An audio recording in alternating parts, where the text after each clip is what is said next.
오늘 아침 한겨레 신문에서 조사했던 바처럼 의회에서의 다른 정당과의 연합정부의 구성에 대해서 무려 73%의 국민들이 그래야 된다고 얘기하고 계십니다. 자유한국당하고도의 연합정부까지 고려해 볼 수 있다는 국민은 37%에 이릅니다. 저는 자유한국당이 좋아서 그러는 거 아닙니다.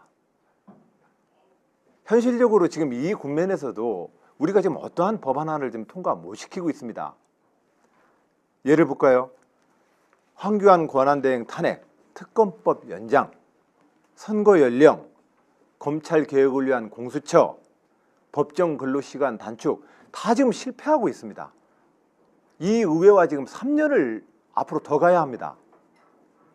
저는 그런 점에서 우리 이 헌법이 작동을 하려면 의회의 가장 강력한 다수파 형성을 위해서 국가개혁 과제를 합의하는 전제로 의회의 가장 강력한 다수파를 형성해 보자고 제안하는 것입니다. 저는 다행히 저의 이 제안이 이제 야권 연정에서부터 연정의 길을 우리 모두가 인정하는 수준까지 저는 이 논의를 이끌어 왔다고 생각합니다. 저는 제 원칙은 분명합니다. 국민의 명령에 따라서 국가를 개혁하는데 그 개혁 의제를 놓고 의회의 가장 강력한 다수파를 형성해내기 위해서 노력해 보겠습니다.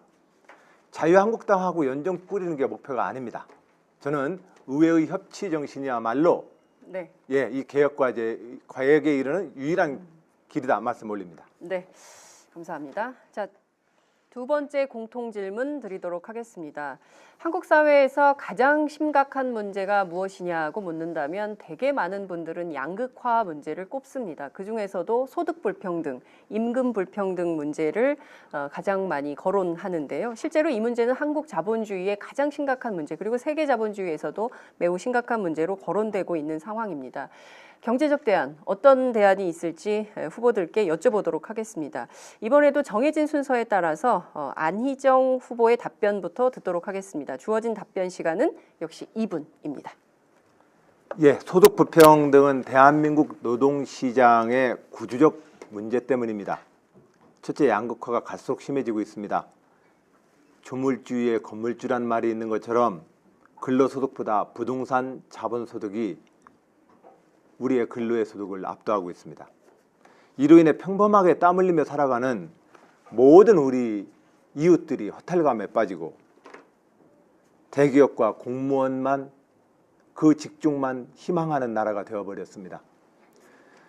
그리고 또한 이러한 노동시장의 구조적 문제 두 번째는 노동시장 안에서의 차별과 격차가 확대되고 있습니다. 대기업과 중소기업, 정규직과 비정규직, 그리고 남성과 여성 노동시간의 차별 등이 그것입니다. 질 좋은 일자리를 통해서 전체 노동소득을 키워내야 합니다. 일자리는 중소기업에서 나옵니다. 그런데 현재의 중소기업 일자리는 청년들과 구직자의 눈높이에 맞지 않습니다. 좋은 소득을 보장하지 않고 있기 때문입니다. 중소기업의 R&D 투자를 전폭 지원하고 금융지원과 마케팅, 판로 개척 지원을 통해서 혁신형 중소기업으로 끌어올려 좋은 일자리를 많이 만들겠습니다. 그리고 또한 공정한 시장 경제 질서를 만들어 우리 일터의 민주주의를 바로 세우도록 하겠습니다. 임금 불평등의 문제는 공정한 시장 경제와 일터 민주주의가 확립되어야 실마리를 찾을 수 있습니다. 노동시장에서 동일 가치 노동, 동일 임금의 원칙이 확립되어야 합니다. 해고, 징계 등 노동자의 신속한 권리 구제를 위해서 노동법원을 신설하고 개별 기업 단위에서 노동이사제를 도입하겠습니다. 4대 보험 강화와 사회안전망을 높이는 것도 병행하겠습니다. 그래야 중소기업이 살 수 있고 그곳에 근무하는 노동자들의 몫이 커집니다.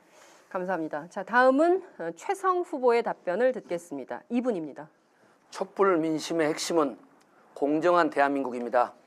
최순실과 같은 1%의 특권층만을 위한 특혜적인 국정 운영이 아니라 99%의 땀 흘려 일하는 서민을 위한 공정한 사회입니다. 소득상의 불평등을 해소하기 위해서 저 최성은 첫째, 재벌을 개혁하고 경제민주화를 강력하게 추진하겠습니다. 박정희 군사정권 시절부터 정경유착을 통해서 공룡과 같은 이러한 성장을 해온 황제적 재벌 구조를 해체하고 개별 대기업으로 육성하겠습니다. 뿐만 아니라 재벌의 법인세를 정상화하고 순환 출자 금지 등으로 재벌 총수 일가의 부당한 부의 대물림을 철저히 방지하겠습니다. 성과 공유제와 중소기업 적합보호 특별법을 제정해서 대기업의 불공정 행위를 근절하겠습니다. 둘째, 저 최성은 비정규직 문제를 전격적으로 해소하겠습니다. 전체 노동자 중에서 약 900만 명인 이 비정규직의 급여는 정규직의 절반도 안 됩니다. 동일 노동, 동일 임금을 실질적으로 실현하고 상시적인 업무는 정규직 고용을 의무화하고 비정규직 부담금제와 신분 불안수당을 도입하겠습니다. 셋째, 저 최성은 사회 안전망을 튼튼하게 해서 이미 고양시가 실시하고 있는 생활임금제, 비정규직의 정규직화를 전국으로 확대하고 최저임금 1만 원 시대를 실현하겠습니다. 저소득층, 노인, 아동과 청소년, 장애인부터 우리 실정에 맞는 한국형 기본소득제를 실시하겠습니다. 소득상의 불평등을 해소하고 1%의 특권층을 위한 사회가 아닌 99%의 서민을 위한 공정한 대한민국, 촛불 민심이고 저 최성이 꿈꾸는 정의로운 세상입니다. 여러분과 함께 하겠습니다. 네, 최성 후보님 4초 남겨두셨는데 괜찮으시겠습니까? 네, 알겠습니다. 자, 다음은 이재명 후보의 답변을 듣도록 하겠습니다. 네. 이분입니다. 감사합니다. 제가 가장 관심을 두고 역점을 두고 있는 부분이 바로 불평등의 해소입니다. 여러분이 잘 못 사는 것은, 힘든 것은 여러분이 게을러서가 아닙니다. 정부가 강자와 재벌의 편을 들어서 다수의 약자를 핍박했기 때문에 생긴 일입니다. 대기업, 재벌들에 대한 부당한 특혜를 회수하고 대기업들에 쌓여있는 그 엄청난 산해유보금들이 국가 경제를 위해서 사용될 수 있게 해야 합니다. 즉 대기업에 대한 부당한 감세를 처리하고 대기업들의 부담을 늘려서 그 세금으로 우리 국민 다수의 가처분 소득을 늘려야, 쓸 수 있는 돈을 늘려야 경제가 살아납니다. 그 중에서도 가장 중요한 것은 노동자들의 몫을 늘려야 합니다. 2천만 명의 노동자와 그 가족들이 바로 국민들입니다. 이 국민의 가계소득을 늘려야 구매력이 늘어나고 그래야 기업도 투자할 상품을 생산할 수가 있습니다. 이 나라가 왜 이렇게 됐습니까? 돈이 한쪽에 너무 몰렸기 때문에 그야말로 양극화가 되었기 때문에 국민들의 삶이 어렵습니다. 노동자들을 보호하고 노동권을 강화해서 80%에서 무려 62.8%까지 떨어져 버린 노동소득 분배율을 70%까지는 다시 복구해야 합니다. 노동자들이 보호되지 않는다면 이 나라는 점점 경기 침체가 심해지고 결국은 대공황을 맞을 겁니다. 이 대공황을 탈출하는 유일한 방법은 이미 루즈벨트가 뉴딜 정책으로 증명했습니다. 대기업에 대한 증세, 대기업의 독점의 해체, 노동자들의 보호, 그리고 복지의 확대입니다. 이재명은 대기업 법인세 정상화를 통해서 마련된 돈으로 국민의 복지를 확대할 겁니다. 현재 있는 국가 예산을 아껴서 28조 원으로 국민 2,800만 명에게 그 취약자들에게 연간 100만 원씩을 지급할 겁니다. 가계소득 증대가 경기 회복의 길이라는 건 누구나 압니다. 그러나 네. 말만 하지 아무도 실천하지 못하고 있습니다. 네, 자 여기서 끊겠습니다. 자, 다음은 문재인 후보의 답변 시간입니다. 2분 드리겠습니다. 예, 이명박 박근혜 정권은 대한민국을 불평등 공화국으로 만들었습니다.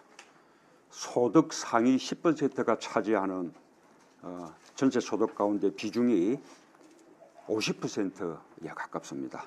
그러니 하위 90%에 해당하는 중산층과 서민들은 살 수가 없습니다. OECD 국가 가운데 가장 불평등한 나라입니다. 이런 소득 불평등 또 양극화 해소는 결국 일자리에서 시작되어야 합니다. 좋은 일자리 많이 만들고 또 나쁜 일자리를 좋은 일자리로 바꿔야 합니다. 그래서 저는 일자리 대통령이 되겠다고 약속드렸습니다. 서민과 중산층의 소득을 높여서 국민의 지갑을 두둑하게 만들겠습니다. 국민 소득이 늘고 소비가 늘어나는 소득주도 성장을 이루겠습니다. 서민과 중산층 소득을 높이기 위해서는 일자리 창출이 최우선입니다. 국민 세금을 땅 파는 또 4대강 사업 같은 거 하는 그런 토목공사가 아닌 국민 일자리 만드는 데 최우선적으로 사용하겠습니다. 공공부문부터 시작하겠습니다. 부족한 공공부문 일자리를 대폭 늘릴 것입니다. 공공부문의 비정규직을 상시지속 일자리는 정규직으로 전환하겠습니다.